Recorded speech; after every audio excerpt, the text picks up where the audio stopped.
Sandwich for the kids, caldereta, sweet and sour, broccoli. These are our dinner for tonight. And this is our rice. And this is our water.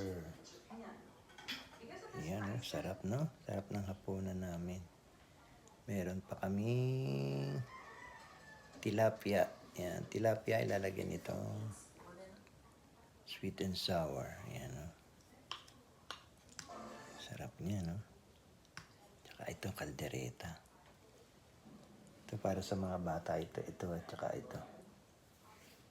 Okay, yan ang aming hapunan ngayong araw na ito. Salamat po. Sana po'y makakain din kayo katulad namin.